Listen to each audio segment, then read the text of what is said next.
लेकिन ये अभी क्लियर नहीं हुआ है कि वो कहाँ।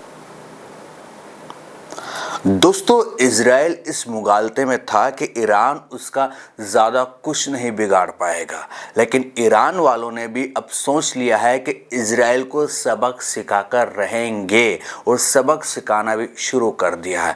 खबरें तो ये भी निकल कर सामने आ रही है कि जो इजराइल के प्रधानमंत्री हैं नेतन्याहू, वो कहीं जाकर छिप गए हैं। यानी कि कुछ लोग तो ये भी कह रहे हैं कि वो देश से आउट ऑफ भी हो चुके हैं शायद, लेकिन अभी ये क्लियर नहीं हुआ है कि वो कहाँ है। लेकिन हाँ, वो किसी गुप्त जगह पर सुरक्षित स्थान पर जा पहुँचे हैं, क्योंकि आप सभी को पता चली गया होगा ईरान लगातार हमला कर रहा है इजराइल पर।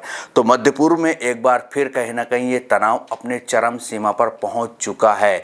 ईरान ने इजराइल पर सैकड़ों बैलिस्टिक मिसाइलों और ड्रोनों से हमला कर दिया है, जिसे ऑपरेशन ट्रू प्रॉमिस 3 नाम दिया है इजराइल वालों ने।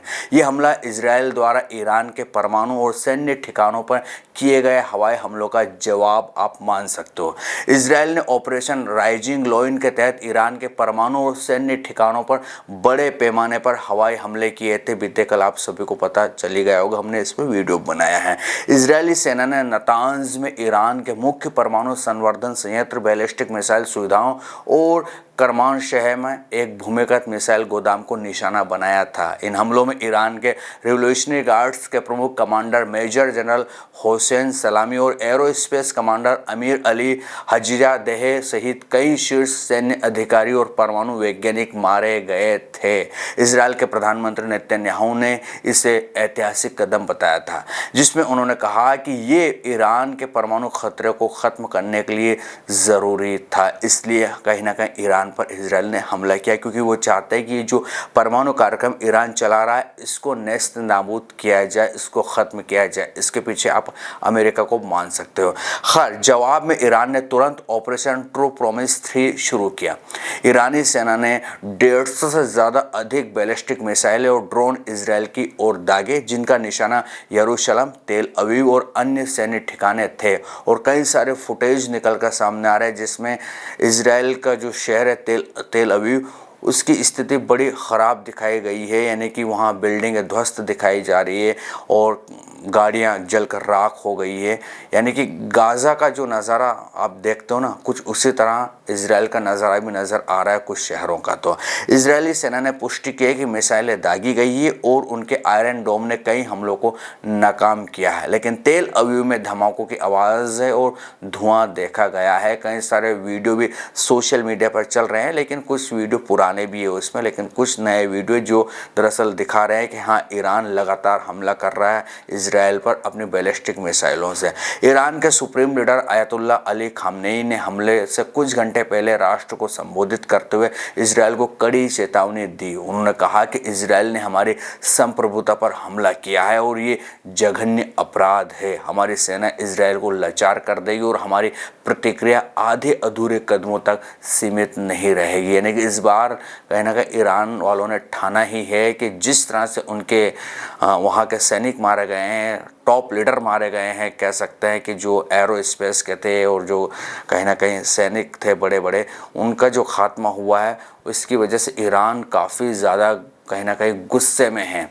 इसी के चक्कर में कहीं ना कहीं वो लगातार बैलिस्टिक मिसाइलें, हाइपरसोनिक मिसाइलें इजराइल पर दाग रहा है और आयरन डोम भी इतना ज़्यादा कहीं ना कहीं काम नहीं कर रहा है जितना उसको करना चाहिए।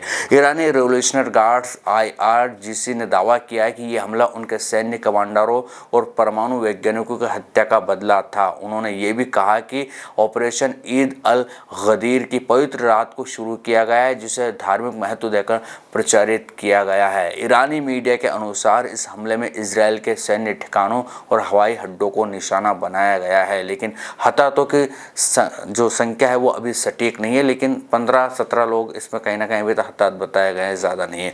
कुछ स्रोतों के मुताबिक तेल अवीव में 15 लोग जो हैं उनकी ही जानकारी, इससे ज़्यादा हालत वहाँ वैसे अभी स्थिर बताई जाए, ज़्यादातर हालत स्थिर ही है। ईरान इजराइल तनाव का जो इतिहास है वो लंबा है। मैं आपको थोड़ा सा इतिहास भी बता देता हूँ। तो ईरान और इजराइल के बीच तनाव कोई नया नहीं है। ये दरअसल 1979 के इस्लामी क्रांति के बाद से चला आ रहा है, और जब ईरान ने इजराइल को ज़ायोनी शासन करार दिया, हाल ही के वर्षों में ये तनाव और भी बढ़ा है। कहीं ना कहीं। उसका 7 अक्टूबर 2023 ईरान समर्थित हमास ने इजराइल पर हमला किया जिसमें 1200 लोग मारे गए थे, जिसके बाद इजराइल हमास युद्ध शुरू हुआ। उसके बाद एक और तारीख 1 अप्रैल 2024 सीरिया में ईरानी दूतावास पर इजरायली हमला हुआ जिसमें कई ईरानी अधिकारी मारे गए। इसके जवाब में ईरान ने 14 अप्रैल 2024 को ऑपरेशन ट्रू प्रॉमिस शुरू किया था। तो इस तरह से इनके बीच में चला आ रहा है मामला। 1 अक्टूबर 2024 को भी हिजबुल्लाह नेता हसन नसरल्लाह और हमास नेता इस्माइल हानिया की हत्या के बाद ईरान ने इजराइल पर 18 कहीं ना कहीं 180 से 200 मिसाइलें दागी थी। आप सभी को पता है, उसमें भी काफ़ी नुकसान हुआ था।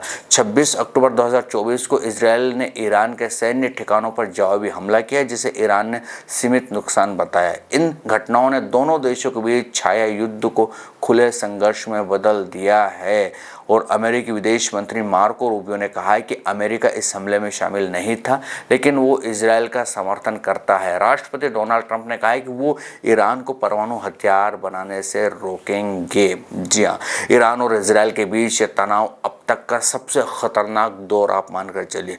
इजराइल का आयरन डोम प्रभावी रहा है लेकिन सुपरसोनिक बैलिस्टिक मिसाइलों को रोकना उसके लिए चुनौतीपूर्ण है, बहुत कम रोक पा रहा है। ईरान ने दावा किया है कि उसके पास 1000 बैलिस्टिक मिसाइलें तैयार है और वो अपने तेल और परमाणु ठिकाने पर हमले को अस्तित्व को खतरा मानता है। दूसरी ओर इजराइल ने साफ कर दिया है कि वो ईरान के परमाणु कार्यक्रम को बर्दाश्त नहीं करेगा और ये स्थिति क्षेत्रीय और वैश्विक स्थिरता के लिए खतरा आप मान सकते हो क्योंकि इसमें अन्य देशों के शामिल होने की संभावना धीरे धीरे बढ़ रही है। ईरान के साथ भी देश आ सकते हैं, इजराइल के साथ भी आ सकते हैं। ईरान का ऑपरेशन ट्रू प्रॉमिस 3 और इजराइल का आयरन राइजिंग लाइनिंग जो है प्रोग्राम, वो नए युद्ध की शुरुआत आप मान सकते हो। दोनों देशों की सैन्य ताकत उनके सहयोगी भागीदारी संघर्ष को और जटिल बना सकती है। तो कहीं ना कहीं ये मामला जो हो रहा है वो विश्व युद्ध में ना बदले, यही लोग कह रहे हैं कि कम से कम ये बड़ा मामला ना बने, ये दोनों देश आपस में निपट सुलझ लें और बम फोड़ने हैं, बारूद फोड़ने हैं, मिसाइलें दागने ये आपस में दागते रहें। इसमें ज़्यादा देश शामिल ना हो तो बेहतर है। लेकिन सपोर्टर सबके होते हैं, जैसे कि इजराइल के साथ अमेरिका खड़ा है वैसे ईरान के साथ दरअसल थोड़ा थोड़ा चाइना भी नज़र आता है, पाकिस्तान भी नज़र आता है और भी कुछ देश, सीरिया भी कहीं ना कहीं हल्का फुल्का सहयोग करता हुआ दिखाई देता है। तो अब देखना ये कि मामला कितना ज़्यादा गहराता है। लेकिन हाँ, इजराइल पर अटैक अभी भी चल रहे हैं, ऐसी जानकारी आ रही है कि बैलिस्टिक मिसाइलों से हमला जारी है। बीती रात को हमला हुआ है, अब शायद हो सकता है कि इस समय तक थम गया हो, लेकिन हाँ काफ़ी ज़्यादा कहीं ना कहीं नुकसान तेल अवीव शहर में हुआ है इजराइल के।